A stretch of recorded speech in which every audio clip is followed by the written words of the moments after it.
오늘 우리에게 주신 하나님 말씀은 이사야 50장 4절부터 9절까지 말씀입니다. 한 목소리로 읽겠습니다. 주 여호와께서 학자들의 혀를 내게 주사 나로 곤고한 자를 말로 어떻게 도와줄 줄을 알게 하시고 아침마다 깨우치시되 나의 귀를 깨우치사 학자들 같이 알아듣게 하시도다. 주 여호와께서 나의 귀를 여셨으므로 내가 거역하지도 아니하며 뒤로 물러가지도 아니하며 나를 때리는 자들에게 내 등을 맡기며 나의 수염을 뽑는 자들에게 나의 뺨을 맡기며 모욕과 침뱉음을 당하여도 내 얼굴을 가리지 아니하였느니라. 주 여호와께서 나를 도우심으로 내가 부끄러워하지 아니하고 내 얼굴을 부싯돌같이 굳게 하였으므로 내가 수치를 당하지 아니할 줄 아노라. 나를 의롭다 하시는 이가 가까이 계시니 나와 다툴 자가 누구냐? 나와 함께 설지어다. 나의 대적이 누구냐? 내게 가까이 나아올지어다.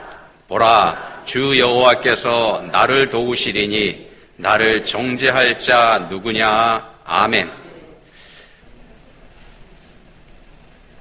쌀로 메주를 씁니다.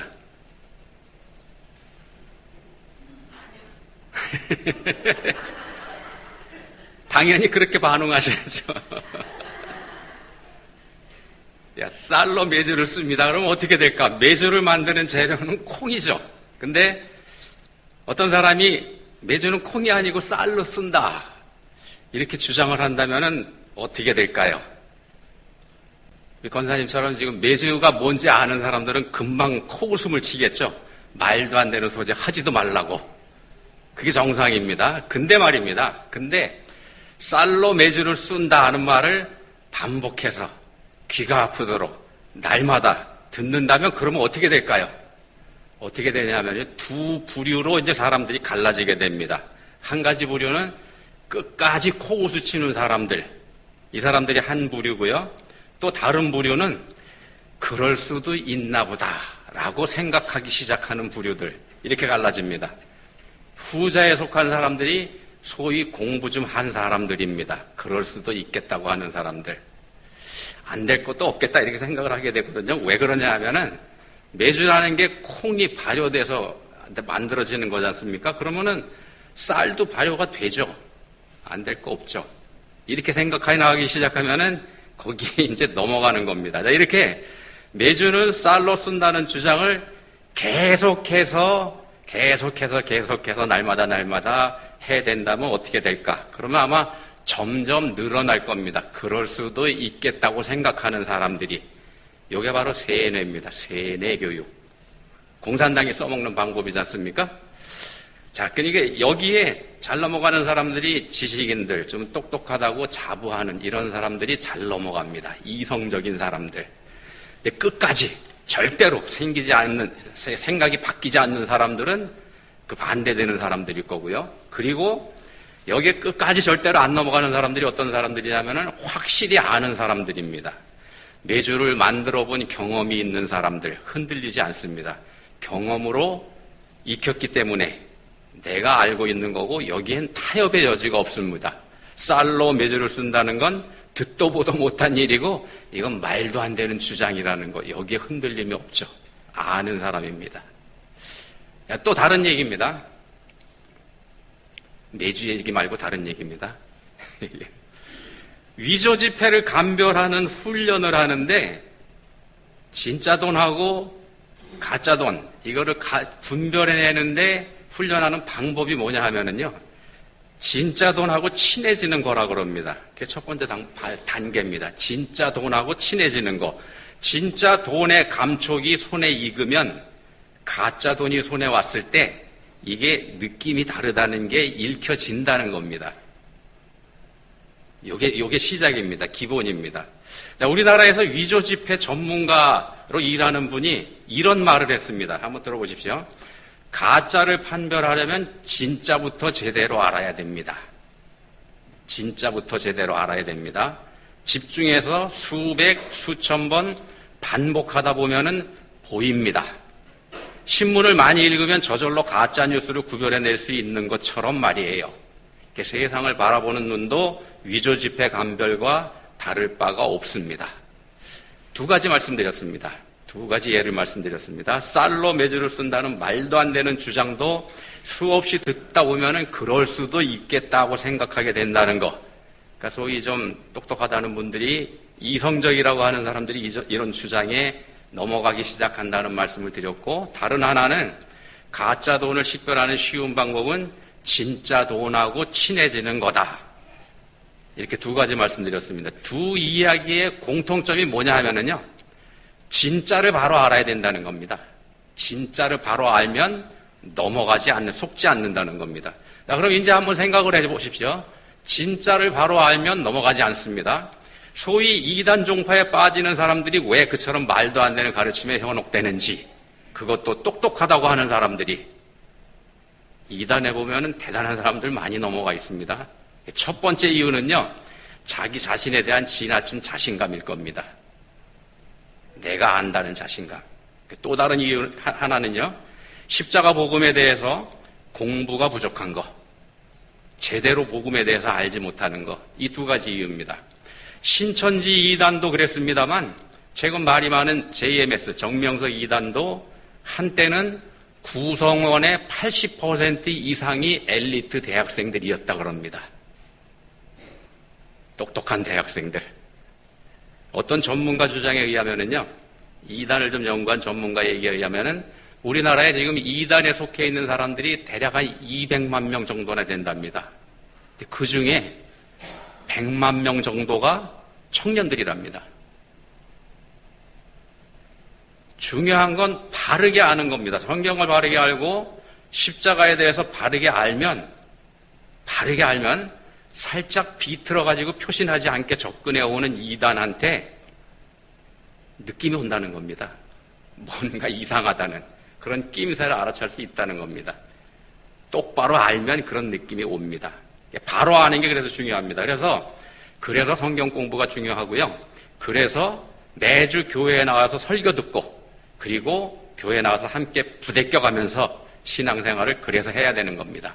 자기 자신만의 생각과 자기 자신만의 신앙 왕국, 이걸 세워가는 게 위험하다는 말씀을 지금 드리는 겁니다. 자기가 만들어가는 거. 자, 오늘 본문 말씀 이사야 50장입니다.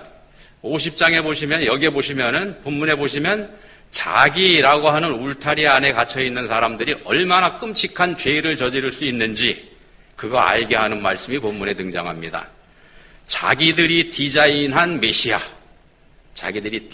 메시아를 마음속에 품고 살았던 유대인들이 자기들의 생각과 전혀 다른 모습으로 오신 메시아, 그 메시아 어떻게 했습니까?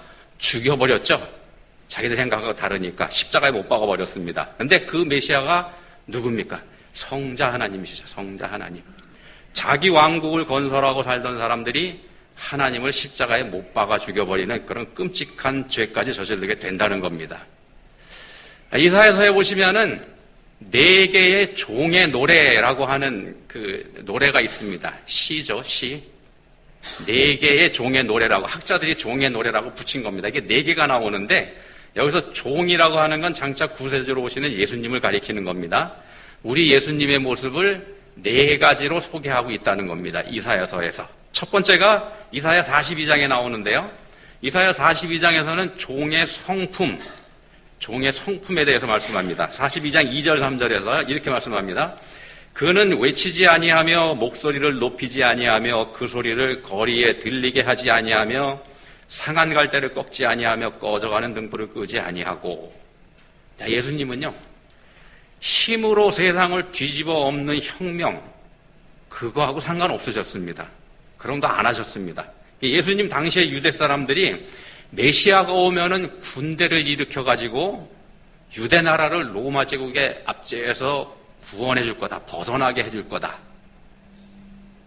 군사혁명이지 않습니까? 그런 기대를 했던 거하고 다르다는 겁니다. 42장에서 그걸 말씀하고요. 두 번째 나오는 게 이사야 49장입니다. 이사야 49장에서는 종의 사명, 그러니까 메시아가 와서 하는 일, 할 일, 이걸 소개합니다. 내가 나의 종이 되어 야곱의 지파들을 일으키며 이스라엘 중에 보존된 자들을 돌아오게 할 거다. 이렇게 말씀을 하고요. 그렇게 말씀을 하고 또 내가 또 너를 이방의 빛으로 삼아 나의 구원을 베풀어서 땅끝까지 이르게 하리라. 야곱의 지파들을 일으키고 또 너를 이방의 빛으로 삼아 이렇게 말씀합니다. 하나님께서 보내시는 메시아는 이스라엘만 아니라 온 인류를 위한 메시아, 온 세상을 구원하는 사명, 그런 사명을 가진다. 이 말씀을 여기서 하고 있습니다. 이스라엘 사람들이 자기들만을 위한 메시아를 생각했던 거하고 분명히 다르죠.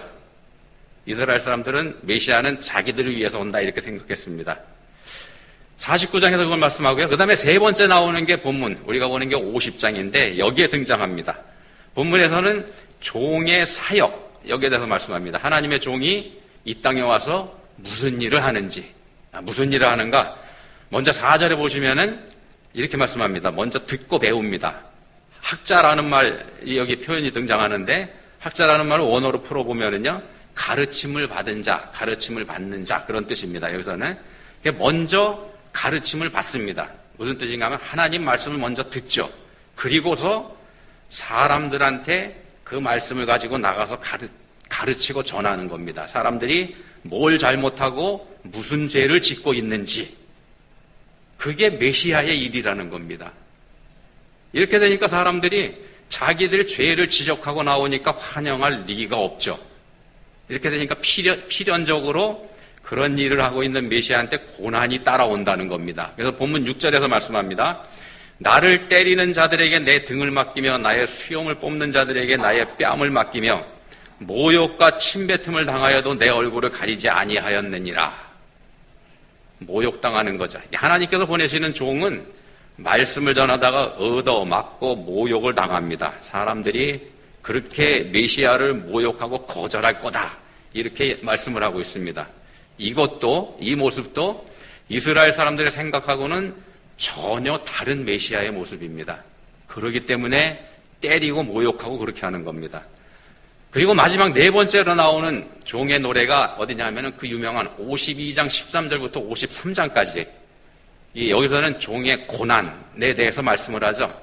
53장 4절, 5절 보시면은 여러분들 다 아시는 말씀이 있습니다. 그는 실로 우리의 질고를 지고 우리의 슬픔을 당하였거늘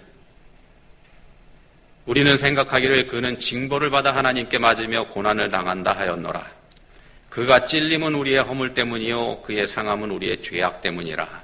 그가 징계를 받음으로 우리는 평화를 누리고 그가 채찍에 맞음으로 우리는 나음을 받았도다. 이 말씀 가만히 읽어보시면요, 53장 가만히 읽어보시면은 마치 십자가에 달린 예수님을 직접 본 것처럼 그렇게 묘사를 하고 있습니다. 예수님보다 700년 먼저 살았던 이사야 선지자가 쓴 내용입니다. 성령의 감동으로 쓴 내용이죠. 자, 고난당하고 죽임당하시는 예수님을 사람들은 자기 죄, 그러니까 예수님이 죄가 있어서 자기 죄로 죽는다. 저 사람 죽어야 마땅하다. 이렇게 말했습니다만 성경은 분명히 말씀합니다. 그가 찔림은 우리의 허물 때문이요 그가 상함은 우리의 죄악 때문이라. 자, 이사야 선지자가 예언하는 메시아는요, 예수님 당시에 유대 사람들이 기대하고 원했던 것처럼 자신들을 로마 제국에서부터 해방시켜주고 자기네 나라를 세계를 지배하는 위대하고 강력한 나라로 세워주는 그런 능력의 사람이 아니라는 겁니다. 이사야 선지자가 예언하는 메시아는 그런 능력의 사람이 아닙니다. 오히려 고난당하고 핍박받고 모욕당하는 그런 일을 하게 될 거다. 이런 말씀을 여기서 합니다. 메시아, 구원자지 않습니까? 구원자. 구원하러 오시는 메시아가 그처럼 연약하고 형편없는 모습으로 오실 거다. 이건 아무도 상상하지 못했던 일입니다. 아무도 상상하지 못했지만 성경에서는 틀림없이 메시아가 와서 고난을 당할 거다. 이미 이렇게 예언을 하고 있습니다. 예수님 오시기 700년 전에 이미. 한번 생각해 보십시오. 동네에서 어떤 아이가 불량배한테 얻어맞고 있습니다. 그렇다 그러면 그 아이를 구원해 줄 사람이라 그러면은요, 그 아이를 불량배 손에서 건져낼 사람이라 그러면은 적어도 불량배보다 힘이 세야 됩니다. 싸움을 더 잘해야 되겠죠. 당연히 그래야 됩니다. 그래야 구원해 주죠. 그게 우리들 생각이라는 겁니다. 그게 우리 생각입니다. 근데 하나님께서 보내시는 구원자는 체구도 작고 볼품도 없고 싸움도 못하고 그렇다고 해서 권위가 있어서 그놈들을 야단칠 어르신도 아니고 그렇다는 겁니다. 이게 우리 머리로 이해가 안 간다는 겁니다. 예수님 당시의 유대 사람들이 바로 그런 상황에 있더랬습니다. 이해가 안 가는 거죠. 그렇지만 분명히 성경에서는 방금 살펴본 것처럼 메시아가 와서 고난을 당할 거다 이렇게 말씀을 합니다. 그러면은 메시아가 와서 무슨 일 하는 거냐? 그 아이 대신 자기가 맞아주는 겁니다. 그런 메시아를 말씀합니다. 이렇게 되니까 사람들은 이 말씀을 무시하죠. 이사야 선지자가 예언했던 이 말씀을 무시해버립니다. 이 말씀은 무시하고 메시아가 와서 그가 구원한다. 요것만 생각합니다. 메시아가 와서 구원해 줄 거다. 그러면은 그 메시아가 어떤 메시아일지 어떤 모습일지 그걸 이제 자기들 나름대로 디자인을 하는 겁니다. 자기들 상상으로. 메시아를 자기들이 설계합니다. 하나님께서 보내시는 메시아를 말입니다. 이게 바로 자기 자신을 과대평가하는 거고요. 우리가 얘기하는 자기가 살아있는 겁니다. 자기 부인하고는 거꾸로 하는 거죠. 이런 예를 들을 수 있습니다. 선한 사마리아 사람의 비유, 이거 한번 생각해 보십시오. 여기서 강도 만나서 죽어가는 사람, 이 사람 틀림없이 유대인입니다. 유대인입니다. 그렇지만 같은 유대인인 제사장도 또 같은 유대인인 레위 사람도 이 사람 보고 그냥 지나가 버렸습니다. 그러니까 자기들 일, 거룩한 제사를 모시는 일, 거룩한 성전을 지키는 거룩한 일, 그 일이 더 중요했기 때문에 지나가 버린 거죠. 그런데 사마리아 사람, 유대인들이 개만도 못하다고 여기는 사마리아 사람이 이 사람을 구해줍니다. 근데 여기서 한번 생각해 보십시오. 강도당한 유대인입니다. 유대인이 왜 개만도 못한 사마리아 사람한테 구원을 받을 수 있었습니까? 유대인들은 개만도 못한 사마리아 사람들이 자기들 몸에 와서 그 사람 몸이 닿는 거, 이거 절대로 허용하지 않지 않습니까? 부정하게 여기죠. 더러운 손을 감히 어디다 갖다 대냐 이렇게 호통을 쳤을 겁니다. 근데 이 강도 만난 사람은 그 사마리아 사람의 손에 의해서 짐승에 실리고 그 사람의 손에 의해서 여관으로 옮겨지고 그리고 그 사람 때문에 생명을 구했습니다. 이 사람이 왜 그렇게 할 수 있었을까요? 네, 의식이 없었기 때문이죠. 거의 죽은 상태가 됐기 때문에. 만약에 이 사람이 정신이 멀쩡한 상태였더라면은 사마리아 사람이 자기 몸에 손대는 거 이거 아마 못하게 했을 겁니다. 막았을 겁니다. 이 사람이 살아있었으면. 그렇지만 이미 의식을 잃어버렸기 때문에 죽은 거나 다름없기 때문에 그렇게 하지 못했다는 겁니다. 자, 그렇다면 이 사람이 정신을 잃은 거, 죽어가고 있는 거, 그냥 다치지만 않고 생명이 위태로운 거, 이게 복이 된다는 겁니다. 이 사람한테. 그러지 않습니까? 덜 다쳐가지고 정신이 남아있는 상태보다, 정신이 말짱한 상태보다 오히려 거반 죽은 상태가 된 거, 이 상태가 그게 이 사람을 살린 셈이 됩니다. 자아가 살아있는 상태가 얼마나 위험한지를 보여주는 장면이기도 한 겁니다. 이게 우리의 자아가 살아있을 때 얼마나 위험한지, 자기가 디자인한 구원자가 와서 자기가 원하는 방식대로 자기 자신을 구원해야 한다. 상식적으로는 같은 유대인인 제사장하고 레위인이 이 사람을 구원해 주었어야 맞습니다. 그게 상식이고 그게 이성이죠. 그렇지만 현실은 전혀 달랐죠. 상상하지도 못했던 사마리아 사람이 이 사람을 구해줍니다. 저 사람은 절대 아니라고 굳게 믿고 있었는데 그 사람이 구원자였다는 겁니다. 자, 당연히 나를 도와줘야 될 사람들은 본체만치 지나쳐버렸고 나를 도와줘서는 안 되는 사람, 내 기준에는 전혀 합당하지도 않고 기준에 미치지도 못하는 사람이 나를 구해줍니다. 자, 그렇다 그러면은 내가 가지고 있던 그 기준, 메시아는 어떠해야 한다는 그 기준은 잘못돼도 한참 잘못되어 있었다는 얘기가 됩니다. 이 비유에서 예수님은요, 예수님 자신을 그 사마리아 사람의 오버랩 시킵니다. 강도 만나 죽어가는 사람을 구한 선한 사마리아 사람이 곧 예수님이라는 말씀을 여기서 하고 계시는 겁니다. 강도가 아직 근처에 있을지도 모릅니다. 자, 그런 상태에서 강도 맞는 사람한테 다가간다는 건 자기 자신을 강도에게 노출시키는 일이 될 수도 있는 겁니다. 자기 생명도 위험하죠. 근데 그렇지만 그 모든 걸 감수하신 게 예수님의 십자가고 그 모든 위험을 감수하시는 게 예수님의 사랑이라는 겁니다. 예수님은요, 우리하고 똑같은 연약한 인간으로 오셔서 숱한 고난과 모욕을 당하셨더랬습니다. 사람들한테 당하셨습니다. 사람들은 자기를 구하러 오신 구세주를 죽여버렸죠. 왜 그랬습니까? 자기들이 기대하고 생각했던 메시아하고 너무 달랐기 때문에